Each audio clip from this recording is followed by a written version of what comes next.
All right. This is what, if for those of you who have not watched this yet, you're going to see all of this week. For those of you who've seen it already, I'm not going to walk through it step by step. I'm just going to hit the highlights. Why we need comps. We need comps to quickly explain to the audience in as few words as possible what your book is about. We need comps because every week I want you out on Instagram, Threads, Facebook. I don't care. X, go to X if you want. TikTok, Discord, Reddit. I don't care, but I want you knowing who your readers are reading and what your solid comps are so that you can go follow those authors and find their readers and stay connected with a whole new crew of readers. And you need comps for your query letter. You need to prove to the agent that your book has market viability in the current publishing climate. I've got a student in a comp class I taught a couple weeks ago is really struggling. She's written a book based on a true story about her grandfather and her grandmother who met during World War II. They're Jewish. It was in Germany.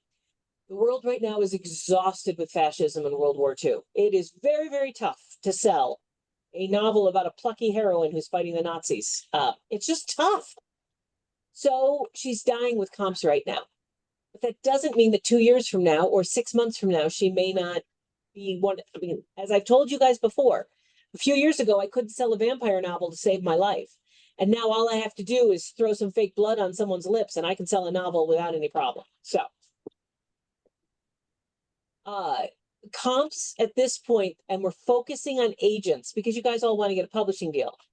Number one, prove your book has market viability. Give the agent a hint as to what sort of reader would like your book. Give the agent a quick idea if your book is a good fit for them. If you comp, like right now, Jerry was talking about John Grisham. We were talking about Vince Flynn. We're talking about a whole bunch of people. I don't read those books. I don't represent those books. I don't personally know anything about them. That doesn't mean that Jerry's novel isn't absolutely wonderful, but it's not the right fit for me. And the comps will tell me that quickly. It'll also help Jerry decide when he's looking at my wish list if he should even bother carrying me. All of these types of comps. You guys have a starter list of 12 authors because I made you do that last week because I'm a horrible human being. So now you've got your starter list of 12 authors. We've gone through this. I'm not gonna, but Chris is right. There's lots of options besides Publishers Marketplace. But once you have your 12 authors, you're going to find 3 books. And it's all about the funnel system. Some thoughts I want us to keep in mind as you get started. You are not looking for books similar to yours. Chris, you are not looking for parable books that help teenagers discover how to be more successful. Because if there's already one out there, we don't need yours. We are looking for books that teenagers or their coaches are buying and giving to kids and the kids are reading that will allow them to be more successful. I don't care if it's a parable book. It doesn't have to be. You do not want too close. If Beth finds a book, and I'm paraphrasing horribly, but if Beth finds a book that her main character is the same age and she has the same crisis and she has to overcome the same issues, and then at the end of the day, the magic solves the problem. I'm going to sneak. We already have a fourth wing. We do not need an autoimmune diseased, broken, physically weak heroine to ride a dragon. We already have one of those. We're not looking for books that are too similar to yours. You're looking for books that have readers who want and would appreciate your book for very specific reasons. It takes time. This is going to take you hours and hours, and I'm very sorry, but I can help. If you guys find yourself stuck, I want you to text or email me. And having different comp titles at your fingertips is going to make you a more successful author. If you're sitting at a bookstore, at a coffee, let's say the coffee bar at a bookstore, and you strike up a conversation with someone who sits next to you and finds out that they're the CRM for Barnes and Noble and they just happen to be having a coffee on their break, I need you to be able to say, my book is Rich Dad, Poor Dad for teenagers, except it doesn't focus on wealth. It focuses on internal struggles, or, you know what I mean? I need you to be able to have those comps ready to go. Identifying new authors and staying up on current book releases will be a huge help. I love Rich Dad, Poor Dad, but that man has been around since Jesus was in short pants. I mean, I was in my 20s when he first came out, and I'm now deep into I'm pushing 60 with a very short stick. I need you guys up on what's selling now. Different types of comps. Perhaps the theme or the premise. Chris, in your case, it's success. Jerry, in your case, it's going to be social justice, basically. I was going to say justice, yes. Um, so setting, I love a good Tudor romance. You throw Henry VIII into a novel, I don't care if I've read, I will read it. I will spend money on that book. I love Anne Boleyn. I love all 6 of his wives. The Tudor setting, I'm in. Point of view. One of the things I want you guys to pay attention to, your comps. If you're writing in third person, distant, third person close, I need your comps to be in third person. If you're writing in first person, I need your comps to be in first person. People have very strong opinions about whether or not they like first person or third person. If there's an age, I can tell you exactly the age. It's about 47 where it splits. Those of us who are in our 50s or older, we grew up reading third person. We prefer it. We're comfortable with it. First person feels a little too intrusive and juvenile to us. However, if you're 41, all of your books you've grown up reading first person. Does anyone have questions about first person versus third person? Does anyone disagree with what I said? Does anyone have a preference? No, not really. Yeah.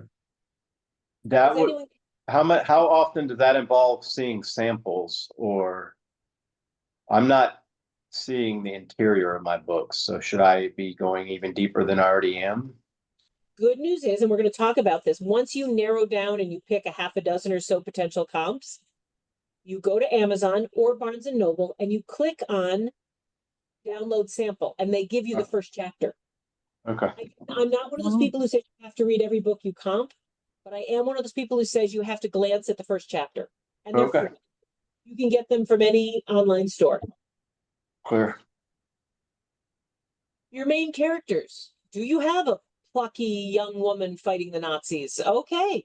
And then Sarah's Key is a great comp for you. Genre and subgenre. If you're writing a memoir and there's 2 of you in this class right now who've got a memoir, but you're not here today, you're listening on a replay, you have to comp a memoir. You can't comp a novel. You just can't. Jerry, you have to comp a thriller. It's as much as I'd love to have you comp Chris Bohjalian, who's literary, you have to go with your genre and subgenre. Voice and style. Now, is there any questions here? I'm just going to ask, do you guys know what voice is when I say voice? Are you guys clear what voice is? I think a definition would be helpful. Give us a professional baseline. This is the example I've been using. How many of you, I'm one of them, how many of you enjoy stand-up comics or have seen a stand-up comic special on Netflix? I'm hoping most of you. There are comics out there like Daniel Sloss. Their voice is so deadpan, just so dry. I mean, he says the most offensive things, but he slips them in and it's so dry. Jim Gaffigan, on the other hand, he's recently lost quite a bit of weight, but he used to be a relatively round, rotund, very famous for being Catholic. His voice is very inclusive and wholesome. He's got, and I don't mean his material, I mean the delivery. The way a comedian delivers their punchline is their voice. And an author's voice is very much the same way. So for instance, David Sedaris, his voice is self-deprecating, edgy, somewhat caustic, I would say borderline hostile. But then you've got Jennifer Weiss, her voice is, or Kate McCullen, they write these cozy romances. Their voice is warm and comforting. It's pumpkin spice wrapped in a croissant. I mean, their voice is just, and it has nothing to do with the plot. It has to do with how they use language. Does that make sense? Are there any more I mean, I'm happy to talk about this because voice is very important when it comes to comps. If you've got an edgy, pacey voice and you're suddenly comparing yourself to Faye Kellerman, whose voice is very domestic and distant, that's not going to work. Question. When I say fantasy, epic, or otherwise, there's too many subgenres. That's another question. When I say fantasy and snarky first person voice, what authors' names come to mind? Travis Baldrus, Legends and Lattes, comes right to mind. Carl of the Dungeon. I don't remember the author. Let's see. Snarky and epic fantasy with a bit of edge to it. Oh God, there's dozens. Let me think. I know I'm having trouble like narrowing it down. That's why I asked. But again, that's why you start with a 12. Yep. And then you read the chapter of we narrow down. That's why it takes a couple hours. The danger is that I want to buy the book and read the whole thing if the first chapter's good. So Totally teasing. not my I'm problem. kidding. I'm totally kidding. But I am in the middle of one of my comps. Yeah. For you in particular, I've read enough of your book now. You need to go find Grave Situations by Louisa Masters. I'm telling you, your voice and Louisa's voice, you're going to like her. Okay.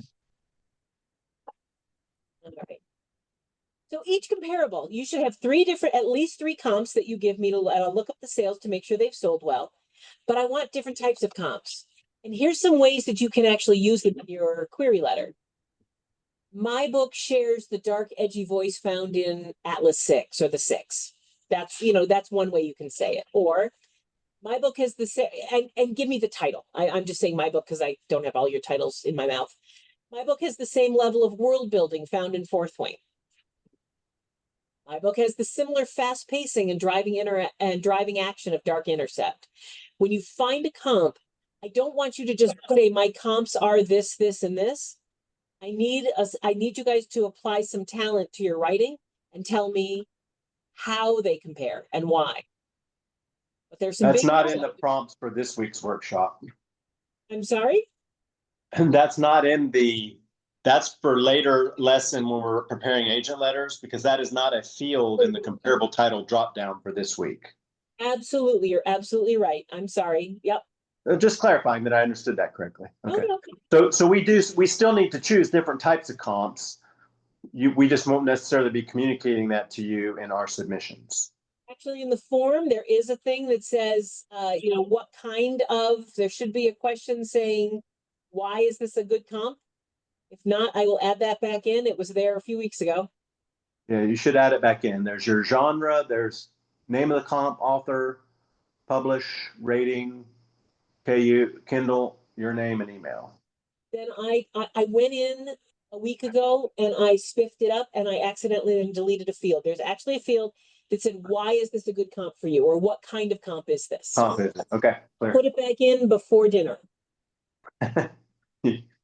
As you're going through your comps, here's some hard no's. I mean, hard no's from me. They can't be too best-selling. I'm going to tell you what too best-selling is. I'm not going to make you guess. I'm going to give you hard data so that you know. They can't be iconic authors. And how do I know they're too best-selling or iconic authors? Here's the rule. People who do not read have heard of this book or the author. Or if it was made into a film or a TV show. My Aunt Maureen, whom I adore, the woman is a millionaire several times over. She started a medical insurance business back in the day when women were not running their own businesses. She is a sharp cookie. She sold a business for more money than Jesus has. However, she's not a reader. She spends her time going to the casino. She watches Netflix. She goes on cruise ships. She and I are never going to have a lot in common. Not an avid reader. But my Aunt Maureen knows who Stephen King is. She's heard of Eat, Pray, Love. She's very aware of Star Trek. So you can't use things that are television or movies. Anyone my Aunt Maureen might recognize is off limits for you. But here's the thing. How many of you, show of hands, have heard of Ken Follett? Oh, one of my favorites. Yep. All of you. Ken Follett is not too iconic.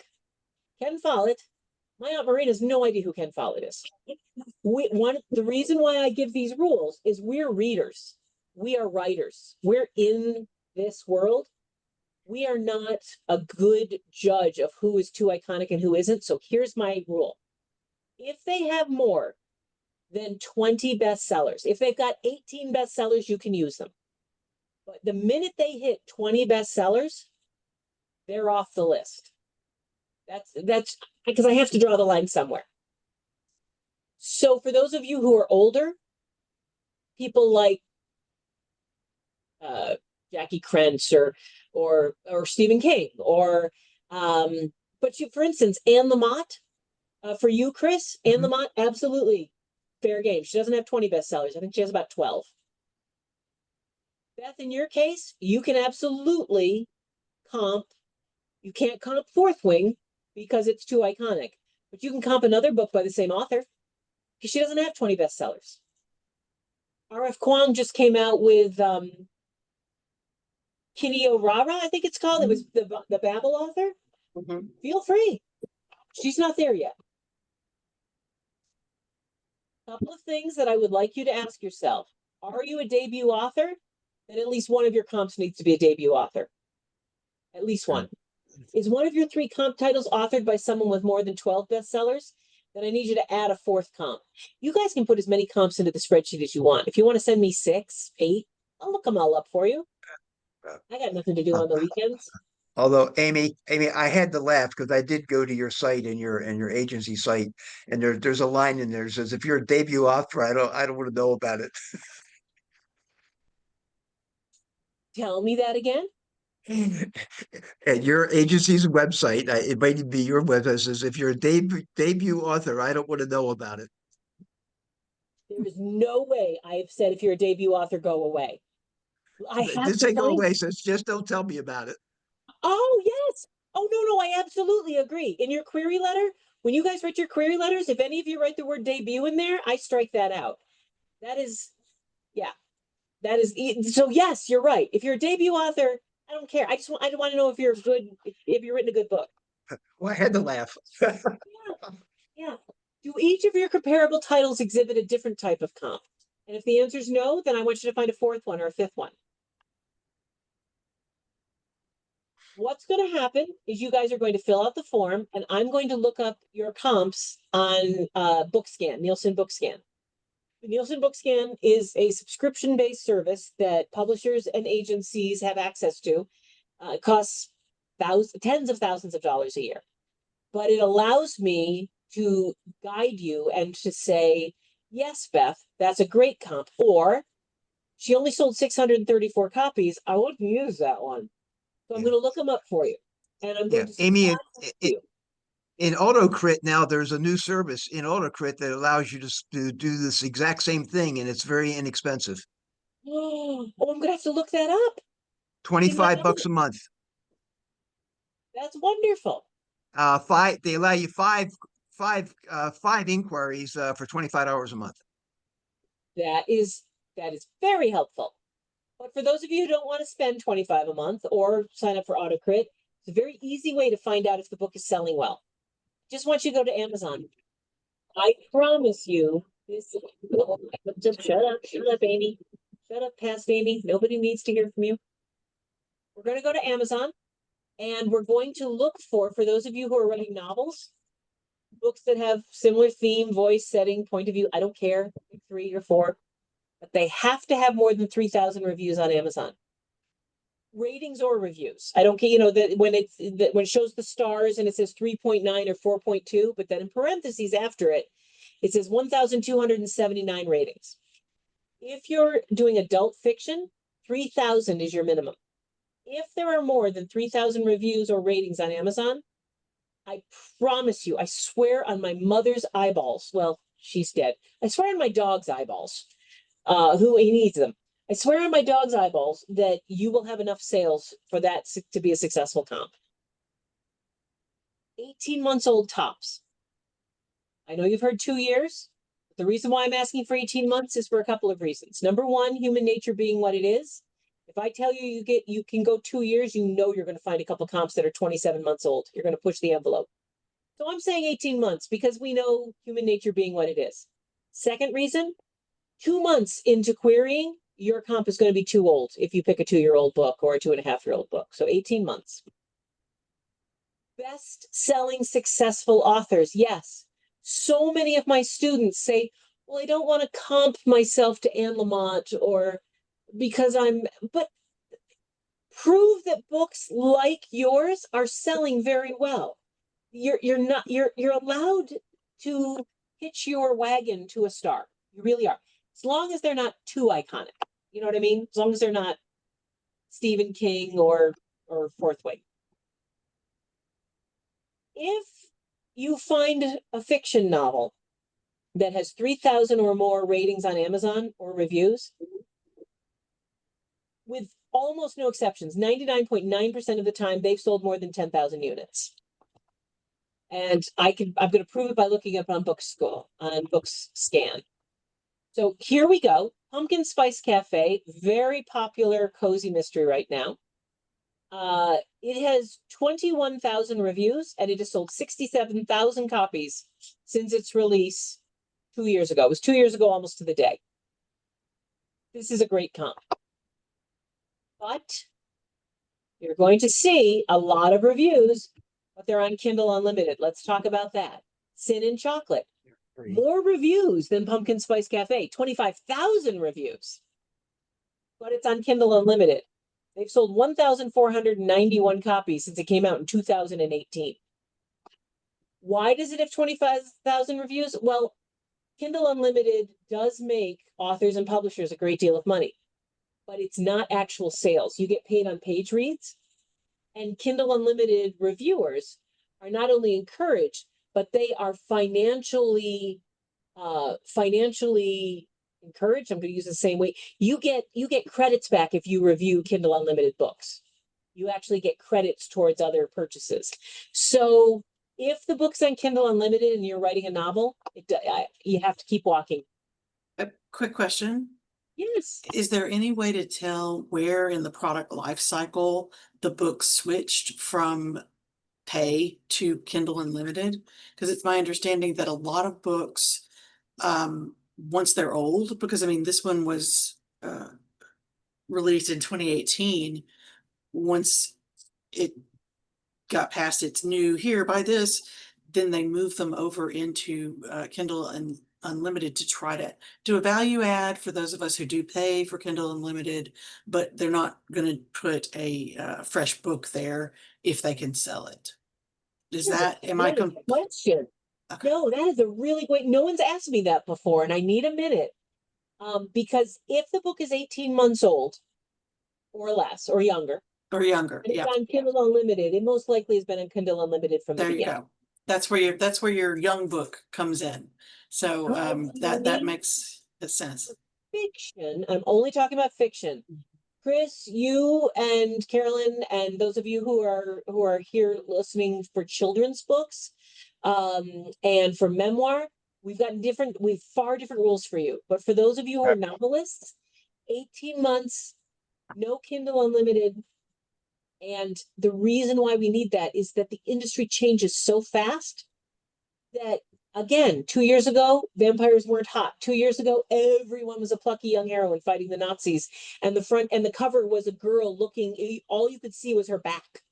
And she was looking into the distance. Usually there's a swastika and a flag somewhere.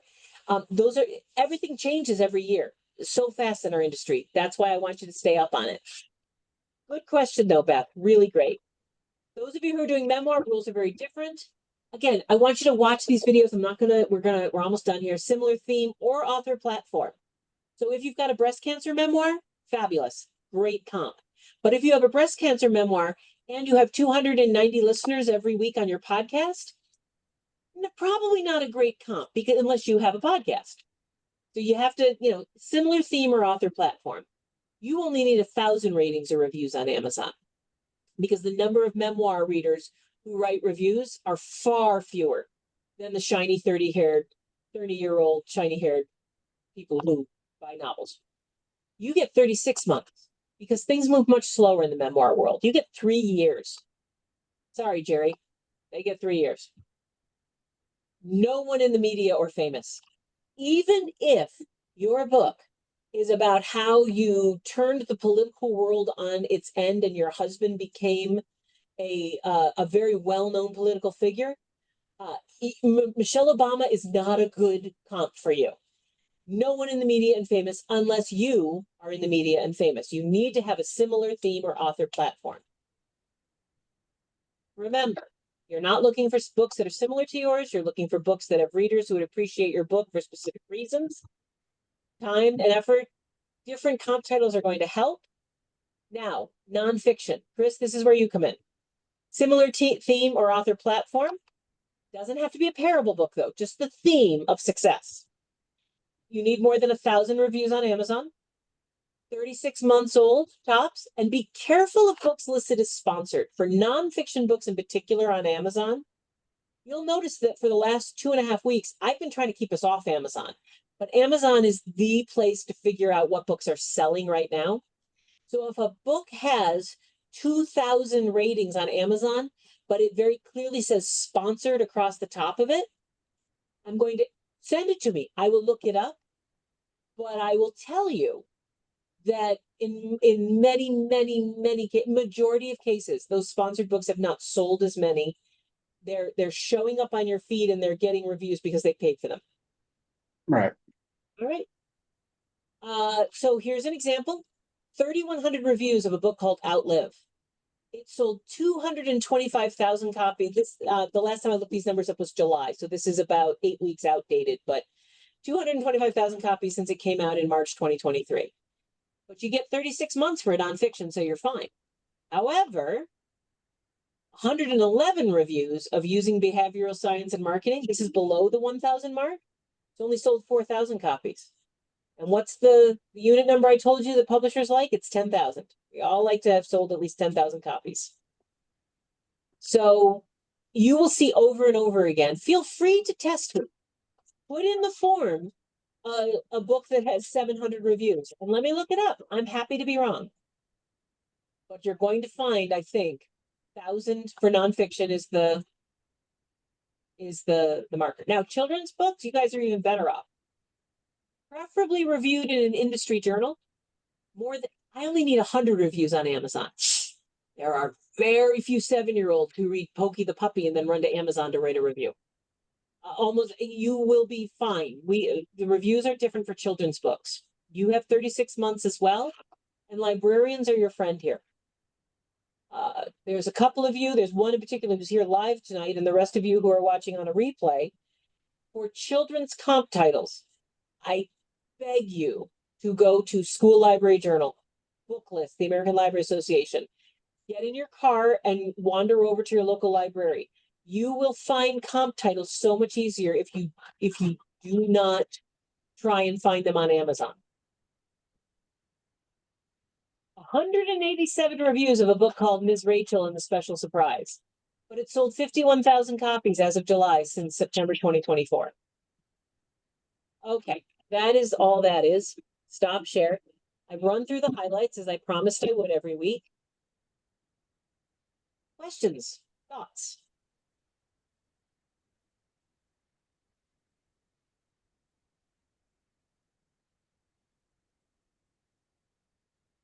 Is there a hierarchy or a weighting of those rules that allow us to bend some of them?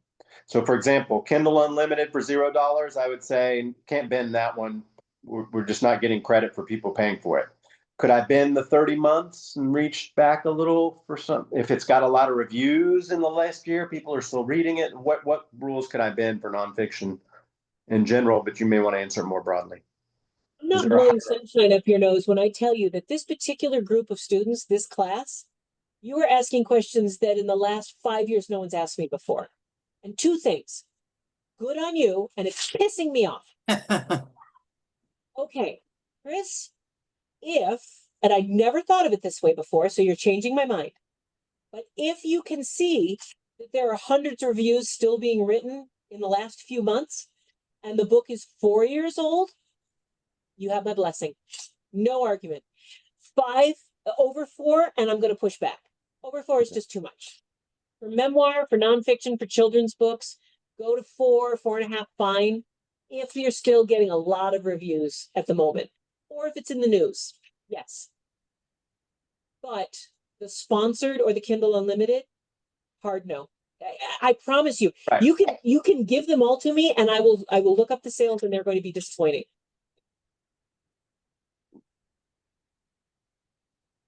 Yeah. Clear. Right.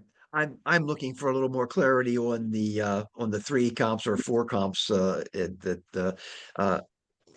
you want examples of all the different types. In other words, the theme or premise, the setting, point of view, or main character voice. Do you want examples of all of those, or I'm trying to figure out? Oh, okay. I wasn't clear, and I'm sorry. For a mystery author or a thriller author, for a romance author, what we would call commercial fiction, I need the Venn diagram to be pretty closely overlapped, meaning I need, if you're writing in third person, your comps all need to be in third person. If you're writing a very, very pacey military or governmental thriller, then I need your comps to be governmental or, like you're writing a legal thriller. So comping Tess Garrison, who does medical thrillers, not a great overlap of subgenre. But if Tess Garrison makes a great deal of sense, because you can make the argument that that your legal thriller actually has a lot of medical elements in it, then you're fine. But I'm not saying that each one needs to be individual. I'm saying I need you to kind of mush them all together. And do they all have to be perfectly aligned? No, but the majority of them need to be ticked. The boxes need to be ticked. Uh-oh, you look unhappy.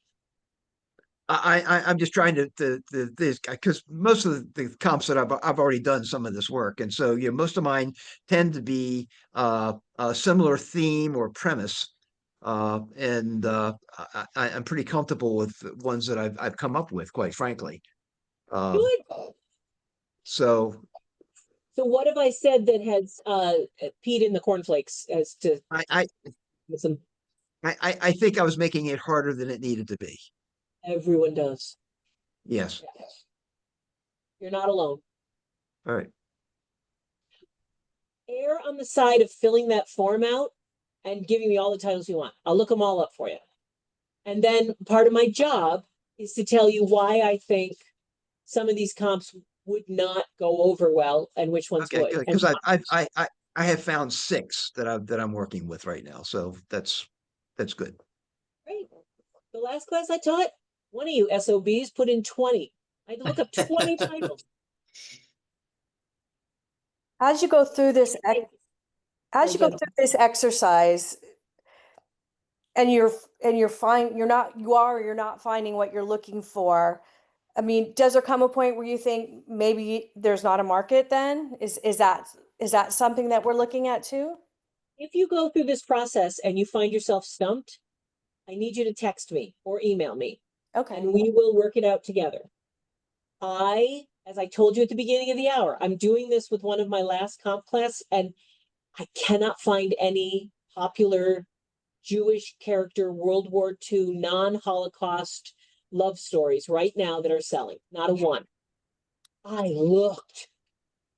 But So then maybe that would be one where you would wait a while. and I finally had to say to her, I can't find a comp that any comps, but I have found that there's one Twilight in Paris.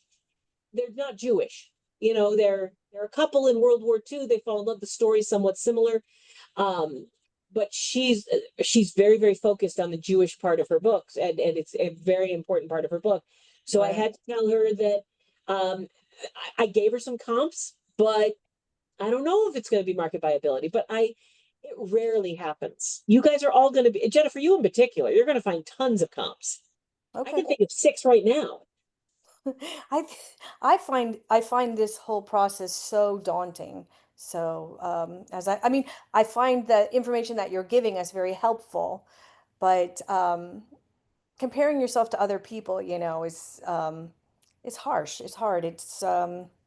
And I find that, for me, there's like all these books that I love from like 5, 6 years ago that that I would say, oh, that's really like this one, or not really like it, I guess I would say, but I could see, the voice or something. But now everything seems so different to me. Yeah. March 2020 completely turned our industry and most industries on its end. Yeah. And comps from before COVID versus after COVID, especially for kids, for teenagers, middle grade, it's a whole different world. I mean, it literally is like someone blew up the world and we had to start over. I see that, and that's just something I'm wondering as we're going through this, because they always say, well, make sure that your hook is commercial enough, and make sure that your voice resonates with the reader, or distinct enough, or whatever. So I just wondered if there comes a point where you're like, okay, well, maybe now, it's not the time, and maybe it is, and maybe that's what this exercise helps you figure out. These next 2 weeks, when all we focus on is market viability, week 3 comps, week 4 market viability, putting your proposal, your query letter together. This is where the rubber meets the road. This is where the chaff leaves the grain. This is any other analogy I can come up with. But I promise you all this, I'm asking you to listen to this. If nothing else I said resonated, I'm asking you to hear this. If you see a comp and you say to yourself, oh, I'm not good enough, or, oh, I shouldn't compare myself to that author, I am telling you, I will drive to your house and I will chew off your eyebrows. You say to yourself, whenever you start to question whether or not you should use a comp, would Amy want me to put this down? Okay. Not does Jennifer want me to put this down? Okay. Yeah. The question is, would Amy encourage me to be salesy and kind of pushy? I had a friend, a dear friend, who was so obnoxious, such a used car salesman type personality. I loved him, but ugh. And I said to him, Daniel, I don't want to be salesy. And he said, oh, I don't want to be brokey, he said. So now I feel like we need that on a t-shirt. I don't want to be salesy. Well, I don't want to be brokey. I want you all to be successful. And the only way that's going to work is that if you set aside your own brain and you put mine in there for a minute. Okay. Which is very frightening. Nope, you don't want it in there for long. Okay. My daughter's a writer, and she happened to come in when you said something about it's all the same shit or something, and she's just turned 18, and she got such a kick out of that. No, she can say bad words with the best of them, but she's a writer as well, so she got a big kick out of it. One of these days, someone's going to write Writer's Digest and get my butt fired. Yeah, but no, let me tell you that there's no word that kid doesn't know. No bad word. So no worries there. Enjoy this week. It's going to take a while. Here, you guys, I know I put it in the thing, but let me just throw my cell phone into the chat. If you get really stumped, just text me and let me know that you dropped me an email, or remember, put the word submissions in your emails to me. Because I look every day and I will help this week if you get stuck.